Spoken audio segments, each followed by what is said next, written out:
Republic of South Africa. The South African Local Government Association welcomes President Matamele Cyril Ramaphosa. Thank you. Amanda. Amanda. Forward with SALGA, forward. Thank you, Program Director. Thank you, Minister Zwelini Mkhize. Premier of our province here in KwaZulu-Natal, Executive Mayor of eThekwini, ministers who are here together with Dr. Zwelini Mkhize, deputy ministers, the president of SALGA, members of SALGA's National Executive Committee and Executive Management Team, international visitors who are here, we welcome you with open arms. The chairperson of the House of Traditional Leaders and other traditional leaders who are here with us, members of the Diplomatic Corps, SALGA members, who are the most important people here today, and ladies and gentlemen. Now, I'm a bit confused because my sister, the executive mayor, who, whenever I come to Durban, I, in my head, know that I've come to see. I especially come to see her, and today she's saying I must go to Zodwa Wabantu. Now that to me is very confusing. And I would ask her to go and do what?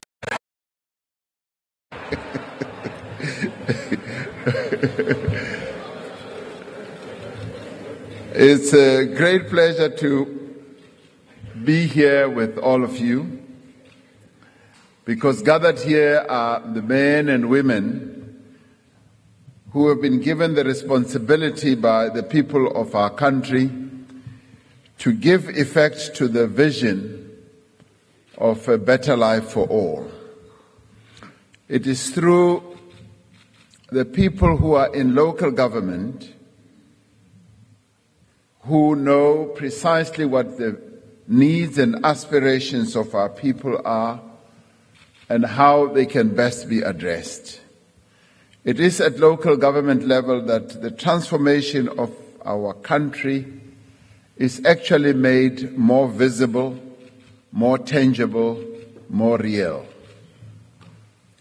It is at local government where improvements in the quality of life of South Africans is made manifest. Where local government leads, South Africa follows. When it comes to our country's development, local government is the difference between failure and success. That is why this gathering is vitally important in our national calendar and why SALGA is such a critical institution within our democratic state. The National Development Plan says that developmental local government is central to the eradication of poverty and the reduction of inequality, but also to the reduction of unemployment by 2030. However, as the NDP notes, municipalities often found that these expectations far exceed their administrative as well as financial capability. As the delegates to this assembly know only too well, far too many of our municipalities simply do not have the means to respond adequately to the needs of their residents.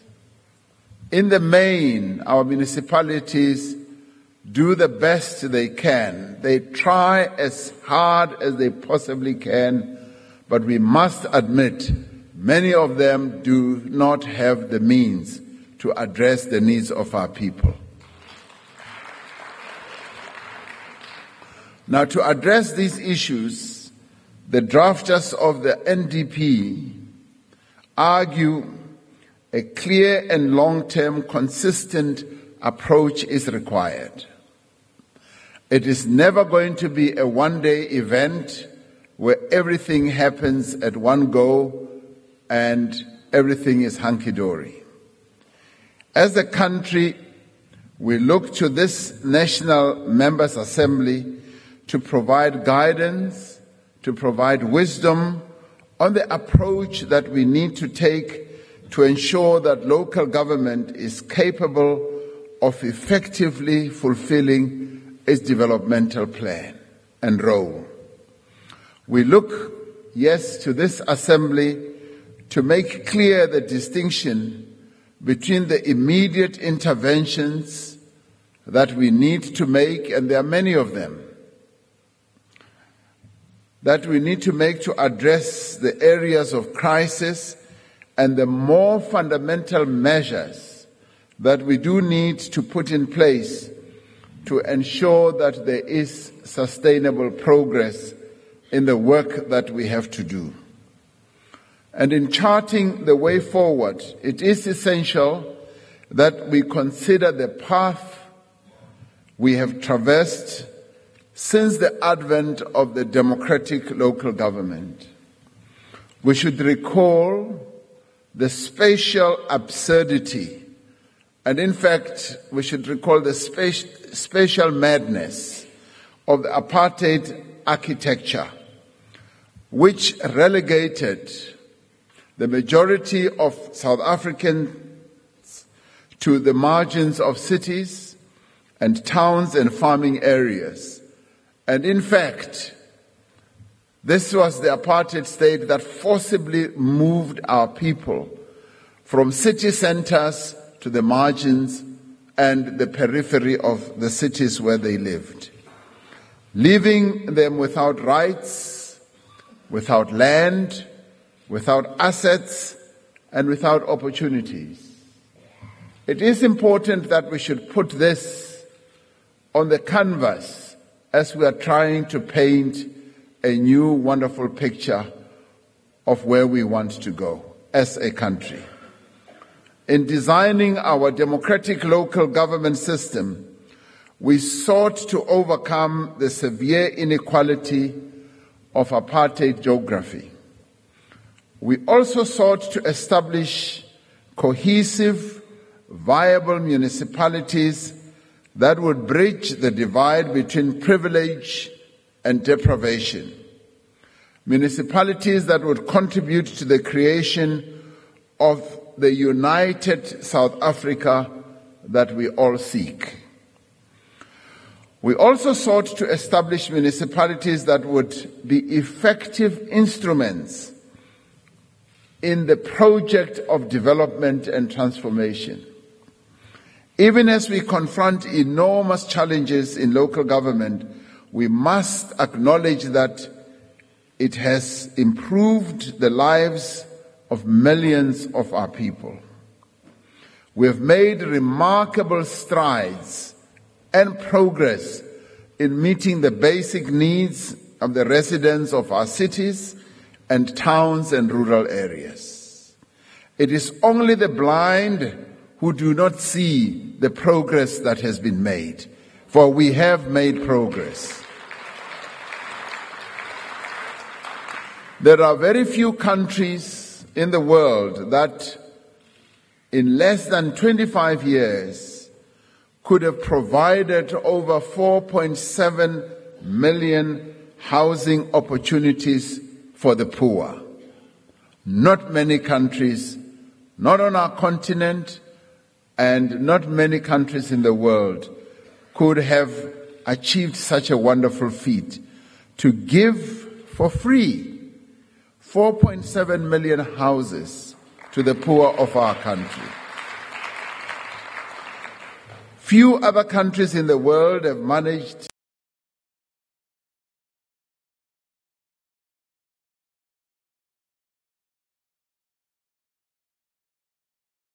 in such a relatively short space of time. And it is important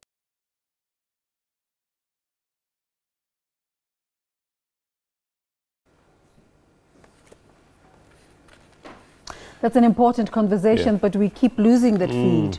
No doubt the folks in the past 25 years to see what progress we have made, to see precisely what we need to do. And in the instances where progress has been made, that progress has depended not only on effective local government, but on the ability of municipalities to work with other spheres of government, parastatals, and other state institutions. Our vision for local government extends far beyond just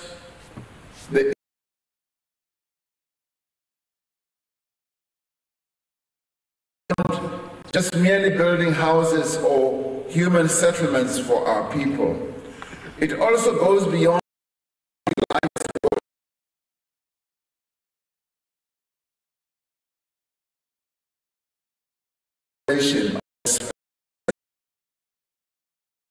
and work. That which apartheid sought to destroy, our task as local government actors is to rebuild and to refashion and to build in a way that will provide a much better livelihood for our people going forward. We therefore seek municipalities in metros, in cities, in towns and rural areas whose central purpose is to enable development, whose central purpose is to make sure that there is job creation, there are sustainable livelihoods, and successful human settlements. We seek municipalities that work with each other and with other spheres of government as dynamic implementers and dynamic implementing agents of the National Development Plan. We also, colleagues, seek municipalities that understand the shifting social and economic landscape of our country, and having understood that, to then plan accordingly. Over the last 2 decades, we have witnessed significant movements of people into cities and metros and into some rural towns as well. We know that around 65% of South Africans now live in urban areas, and we also know that this is expected to grow to 70% by 2030. Now, this poses great challenges, but it also poses great opportunities. We know that it is easier and cheaper to deliver better services in urban settings, greater concentration of knowledge, of skills, labor, encourage economic growth,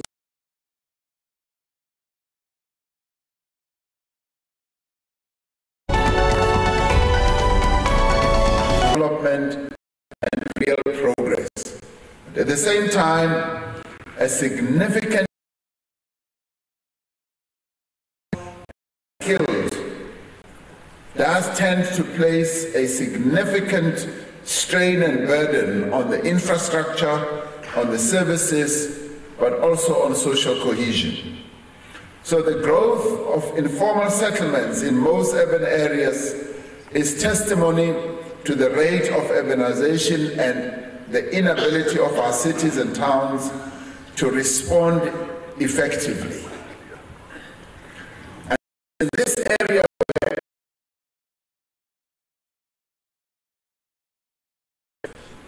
we need to anticipate what is going to happen in the next few years.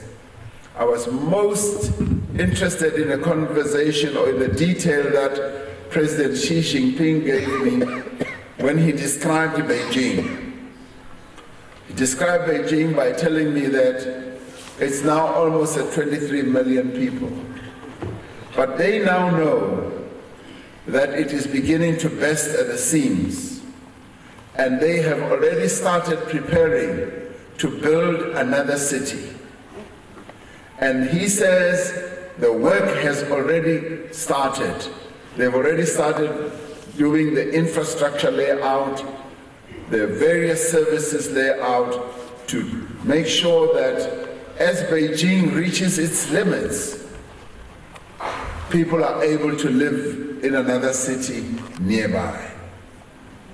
In some of our larger metropolitan areas, health services and schools are overwhelmed, criminality has become rife, housing is scarce, and despite the progress made, millions go without even the most basic services.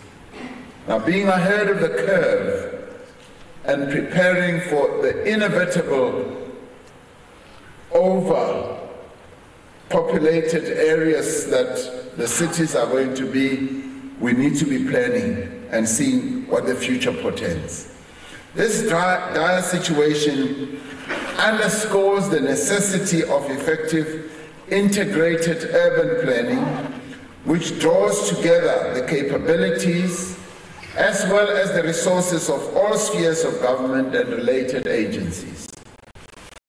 Mechanisms such as the Integrated Urban Development Framework are therefore critical for the achievement of sustainable and predictable development. Through better data collection and management and the deployment of big data analysis, government at all levels should be better able to design, to plan, and to manage development. As we respond to the challenges of cities as well as towns, we need to invest resources and effort in revitalizing rural areas and developing rural economies as well. Rural areas need to be places where young people are able to see opportunities, where they can acquire and use skills, and where they can also find jobs. This is among the reasons that we have embarked on a process of accelerated land reform to unlock the agricultural potential of our land and thereby unleash the potential of our people. It is significant that in the economic stimulus and recovery plan that we announced in September, much of the reprioritized spending will go towards agriculture and economic activity in the rural areas.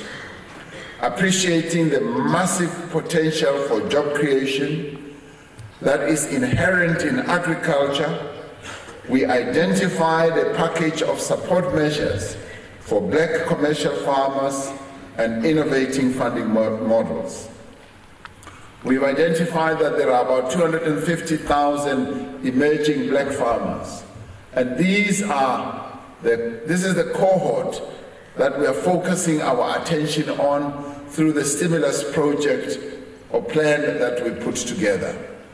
We also announced the revitalization of industrial parks in townships and rural areas and the establishment of a township and rural entrepreneurship fund. Local government is therefore vital in ensuring that these measures succeed not only in stimulating economic activity, but in the immediate term also, or in the medium term also, that they form part of the long-term development plans of these areas.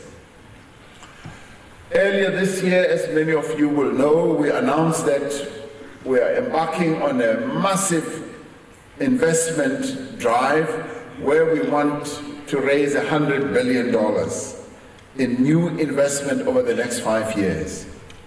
We've already made important progress, most notably through the inaugural South African Investment Conference, which was held in October. Our Gauteng government also put in a bid to host the Africa Development Investment Forum, which was also held in Gauteng in Johannesburg. While much of the investment promotion efforts requires policy certainty and an improved national regulatory environment, it is at the local level where the real difference can be made. Investors build their factories, they build their mines, their warehouses and call centers, not at the union buildings, not in the Houses of Parliament in Cape Town. They build all their investments in municipalities precisely where you operate from. That's where they go.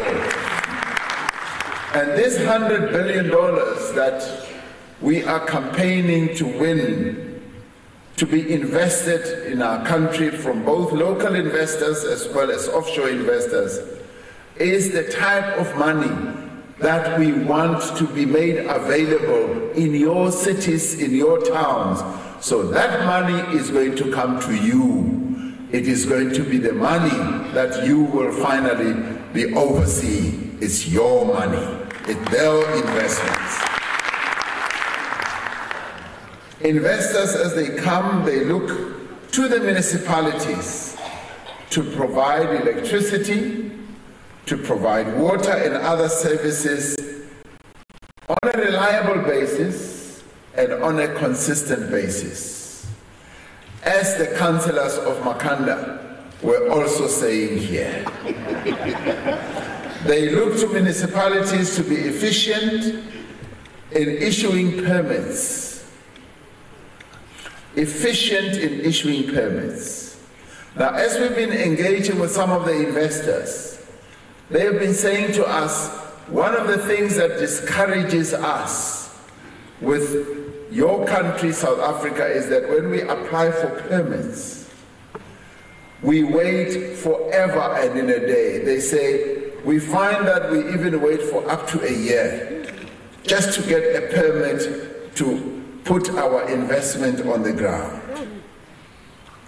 Investors want fast action, they want certainty in policy, they want certainty in predictability, but they also want certainty in enforcement or regulations or the bylaws.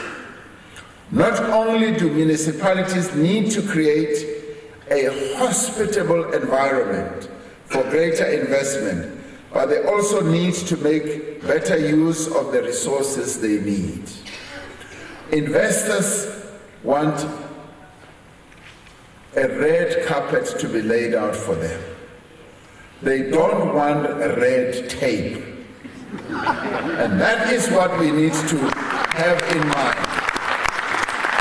As they come to your city, your town, they expect a red carpet, and lay out the red carpet.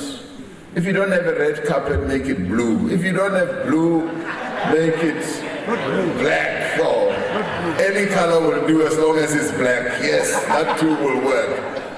But let's not give them red tape, because it is red tape that stops investments from coming to our areas. And remembering that this $100 billion is actually going to come to your areas.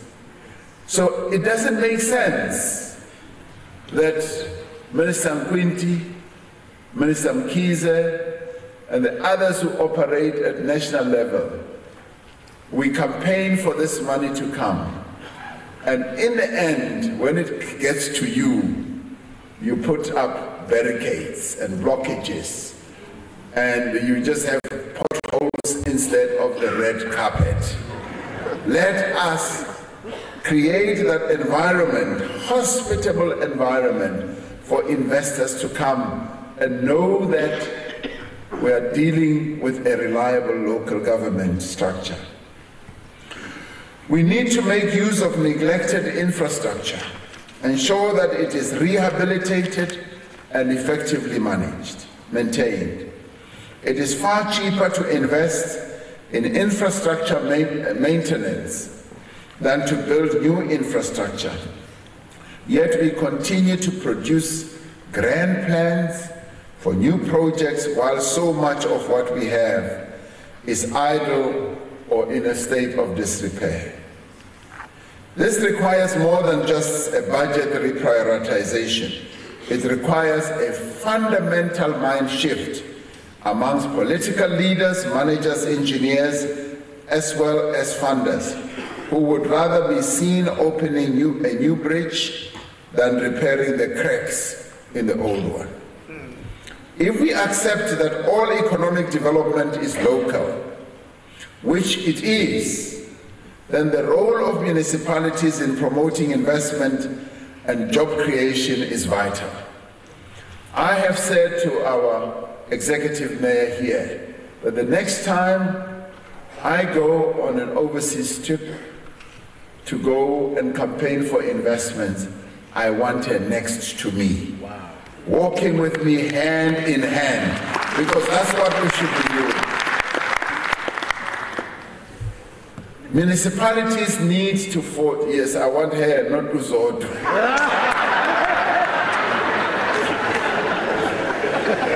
It's really executive mayor. Now. Municipalities need to forge partnerships with business, and municipalities need to move beyond seeing business that operates in their area as the enemy. We need to see the businesses that operate in our area as our allies in the development of our people. We need to see them as our allies, as people that we can work with. We also need to see organized labor and civil society as our allies, so that we can mobilize the resources that are necessary to ensure collaboration and investment plans. They need to pay particular attention to the creation of jobs and training opportunities for women as well as for young people. And they also need to use their procurement spend to increase local production and encourage the growth of SMMEs and cooperatives. And our municipalities, as councillors and as officials, should not be afraid to engage with businesses in our areas and insist on localization and move them beyond having to import everything that they utilize. Localization should be the order of the day, and as much as possible, the things that they utilize should, as much as possible, be bought in the municipal area rather than come all the way from elsewhere. And this is what you should be insisting on. These efforts of localization through the procurement processes should also be underpinned by our implementation of our overarching program of radical economic transformation, and this must lead to the development and growth of companies that are owned and controlled by people who were previously prevented from getting into business, and that is black people, especially women and young people. Now, in order to foster further economic growth, cities and towns must look beyond their municipal boundaries as well to opportunities for regional economic integration. And where there is significant flow of labor and goods between adjacent municipalities, there's a strong case for far closer collaboration as well as integration. We should utilize our transport networks because they are important nodes for us to foster a cooperation between municipalities. While we have made progress, we need to improve the alignment of housing provision with the public investments and service provision, including schools as well as health facilities. If we are to realize our vision of a developmental local government, we need to fundamentally reconfigure our approach to intergovernmental relations. The National Development Plan argues that we should not try to find new structural arrangements which can be destabilizing, but rather identify and resolve specific coordination programs. This could include mediating agreements between district and local municipalities where there is a conflict over the allocation of responsibility as well as resources. It could also include developing a regional services providers center where municipalities can secure the expertise to provide services themselves. The approach that is being taken by national government and specifically by COGTA in supporting local government is guided in large measure by these recommendations that are embedded in the National Development Plan. A great deal of effort and resources are being dedicated to building local government capacity, which is welcome and needs to be intensified. What Minister Mkhize and his deputy ministers are doing in focusing on the municipalities that face challenges is something that we need to applaud, but also support COGTA in. Experience tells us, however, that capacity cannot be imposed from above. For it to be effective, it must be built from within. We therefore need to build capacity in the municipalities themselves.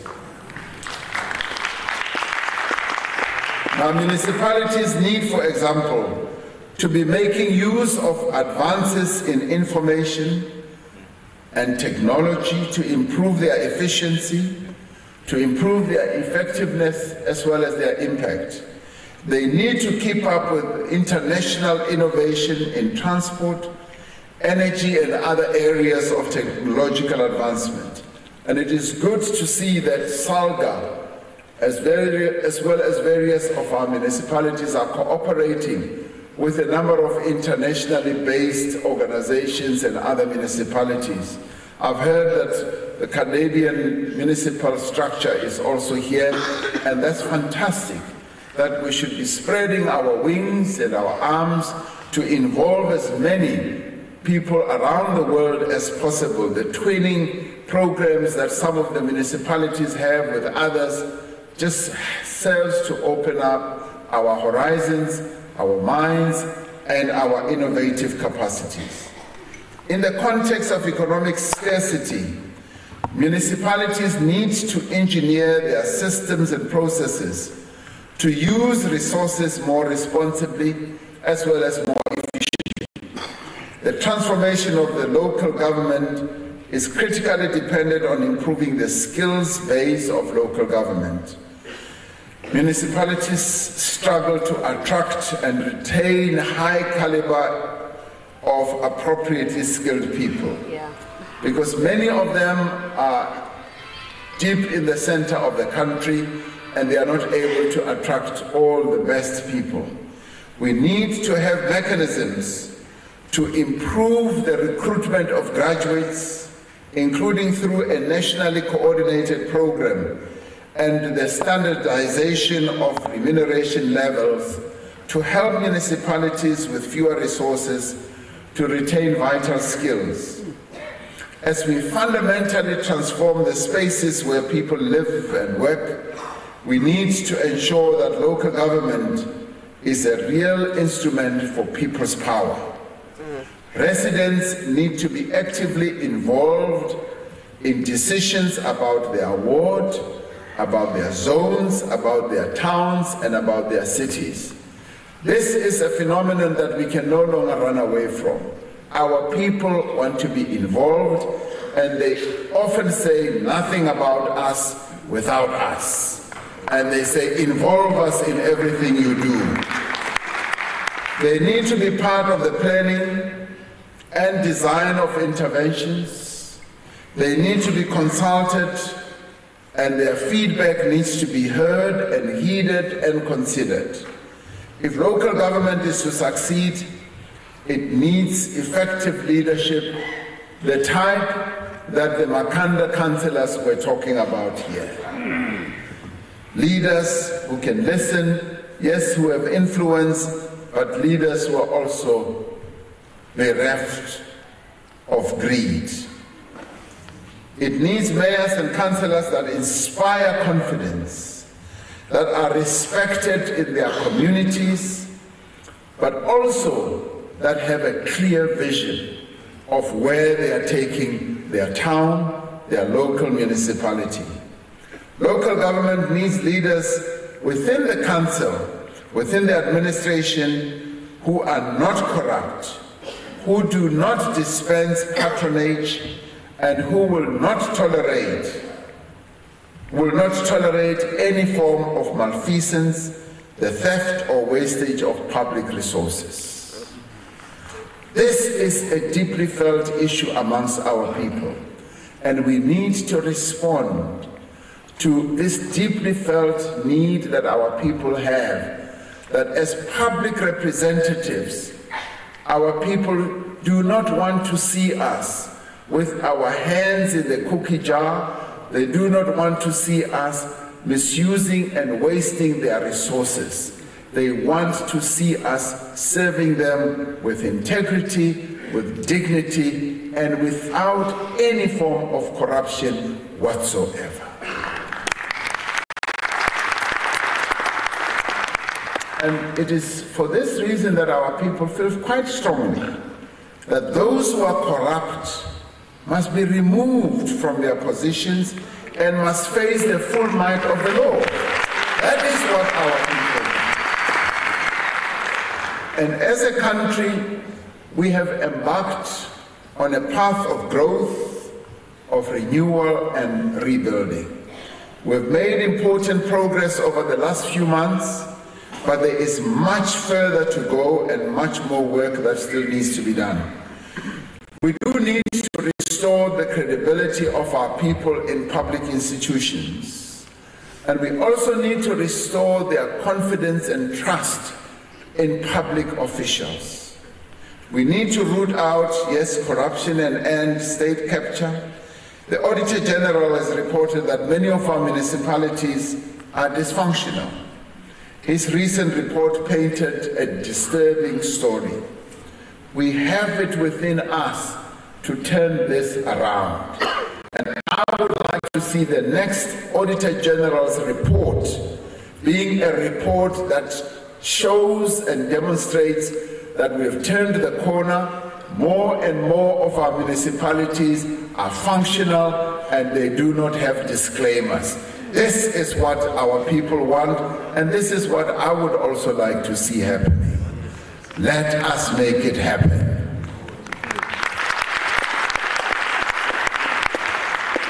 I'm glad to hear, Premier, that the killings have been halted in this province to a large extent. This means that the killers and the perpetrators of this violence, with the arrests that have been taking place, are now afraid to continue with their dastardly acts. They now see that they are being made to account.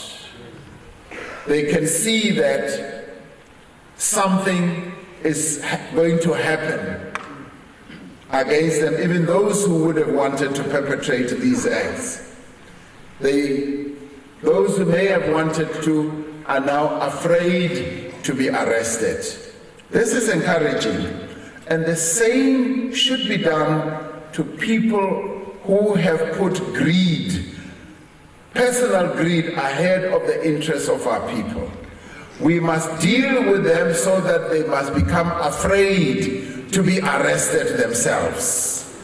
They must know that if they do wrong things, they will be dealt with like we are dealing with the killers here in this province.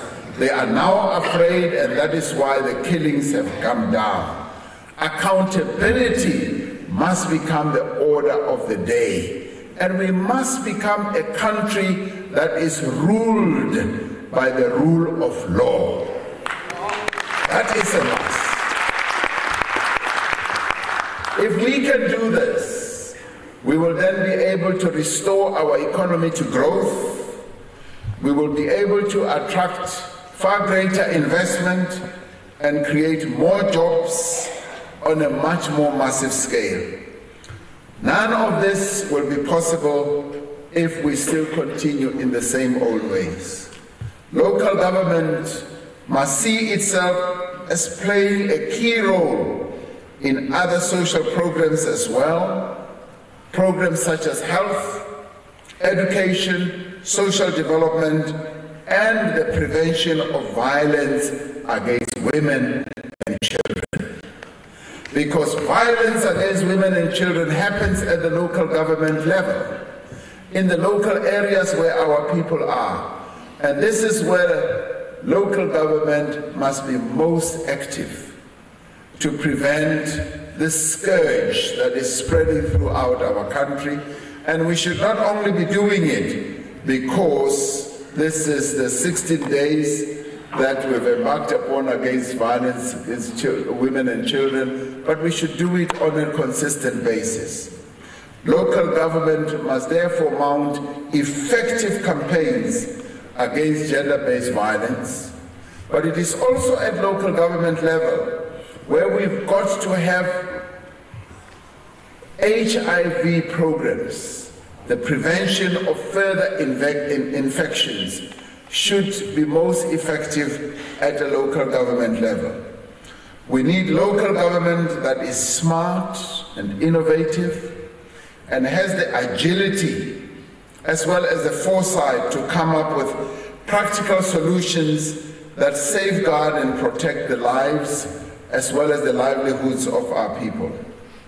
I think here particularly of the pain and the anguish that our people who live in informal settlements are subjected to whenever there are disasters such as floods as well as fire, where we find that many of our people who live there either lose their lives, they get injured, they lose their possessions, and this happens at the local government level. And this is where Councillor Pakstow, I think that SALGA needs to come up with innovative ideas of how we can be more prepared, how we can take proactive and preventative action so that the suffering that our people are subjected to whenever there are fires and floods does not really descend on them. And this could be a whole lot of initiatives that can be embarked on, either setting up a fund where a local government has funds that are just dedicated to addressing the disasters that befall our people on an ongoing basis, or take out some insurance. There are forever insurers who are prepared to insure a particular disaster or event. And this is something that can be looked at so that whenever such disasters happen, like it did happen recently in Alexandra in Gauteng, our local government or whatever facility could have been set up acts immediately to ameliorate the suffering that our people are often subjected to. And this can be the agility of innovation and the agility of creativity. We therefore look to you all as our local government activists and actors. We look forward to you, the members of SALGA, to give meaning and effect to this new period that we are in, this new dawn that has created so much hope in the hearts and the minds of our people. On your shoulders rest the hopes of our people, the aspirations of our people, and on your shoulders lies the future growth trajectory that we are trying to marshal. And it is on your shoulders, the shoulders of your local government, where you are positioned and where you are working, that this country will be able to move forward. Where local government succeeds, South Africa will succeed. Where local government fails, South Africa will fail. Let's go out and make it happen. And thank you very much.